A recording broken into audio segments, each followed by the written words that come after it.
There was one church in Jerusalem, and it was very big. Not several churches. Acts chapter 8, verse 1, Luke says, "And there arose on that day a great persecution against the church in Jerusalem." Acts chapter 11, verse 22, Luke writes, "The report of this came to the ears of the church in Jerusalem." Acts chapter 15, verse 4, Luke describes the welcome that Paul and Barnabas received in Jerusalem like this: "When they came to Jerusalem, they were welcomed by the church and the apostles and the elders." Not churches, church. 3 times. So I have no reason to think Jerusalem had churches. I have 3 reasons to think it had a church. Now consider the numbers. Verse 41. Start with 120. We know that from chapter 1. Verse 41. There were added that day about 3,000 souls. So 3,120. Acts chapter 4, verse 4. "But many of those who had heard the word believed, and the number of the men came to about 5,000. Now that's the word male, not human. The men came to 5,000. And I take that to imply you got 10,000 people at least. Because it says in Acts 5:14, "And more than ever, believers were added to the Lord, multitudes of both men and women." So I have it at 10,000 minimum in Jerusalem. What did that look like? How do you do 10,000 in one church?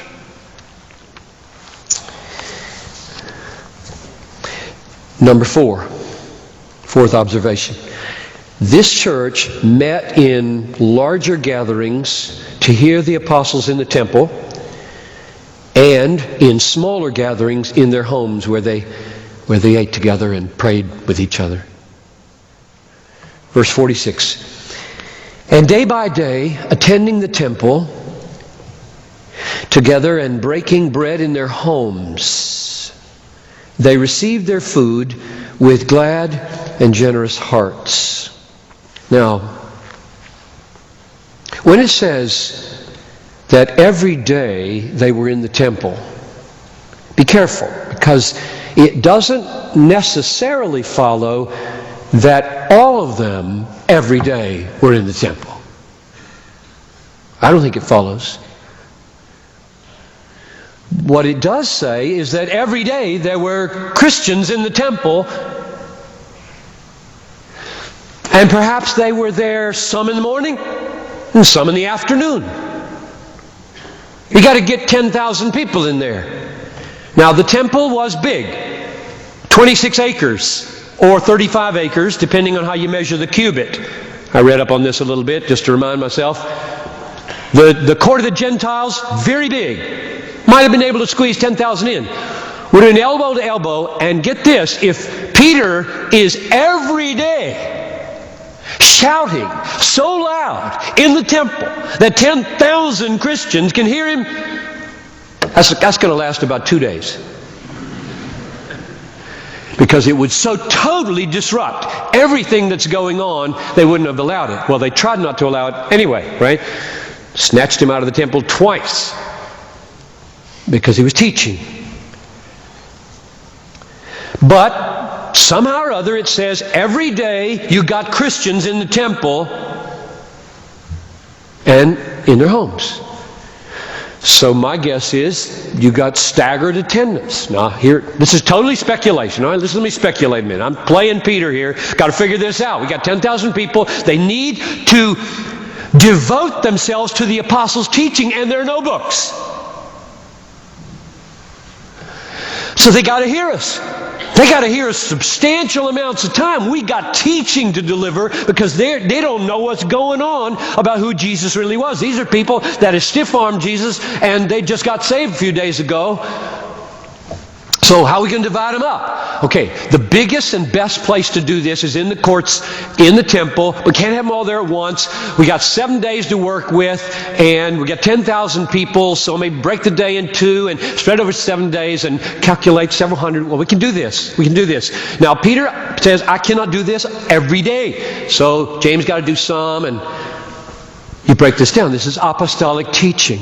That's all speculation, but you can see what we elders have been inspired by and illumined by. This wasn't easy in Jerusalem. You know how we know it wasn't easy? It didn't work. Chapter 6. You got ethnic issues. We do too. And we got number issues. Big. And so chapter 6 says, the widows were not being cared for by the Hellenists and the Hebrews. You got this conflict. And so they had to fix it. And they fixed it with 7 people. New organizational structure. Some people think that's the origin of the deacons. Probably is. So, it wasn't working. You just do the best you can. When something doesn't work, you fix it. Sound familiar? Does to me. That's the way life is. Even for the apostles. How much more for me and all of our elders here. Here's the reason I think that they were going to the temple to be taught by the apostles.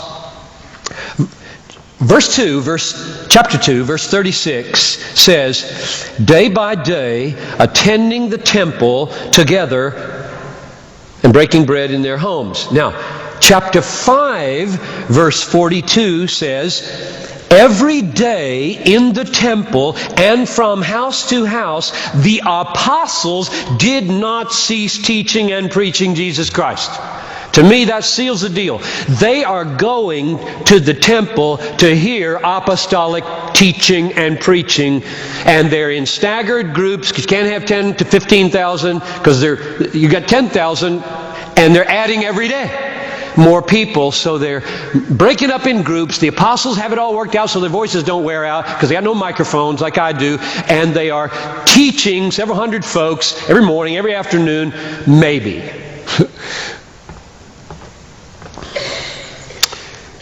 We don't know how they did it. What we know is they had to do it. They had to do it. They didn't sign up for this. They just wanted to go out and teach. They want to figure out organization. Who wants to figure out organization? Some of you, I praise God for you. We got some incredibly gifted people in this church who love to dink around with organizations. I'd rather not. I'd rather just study and preach, but I have this pulpit, and so they're pulling my cord and saying, explain this. Okay, I'm trying.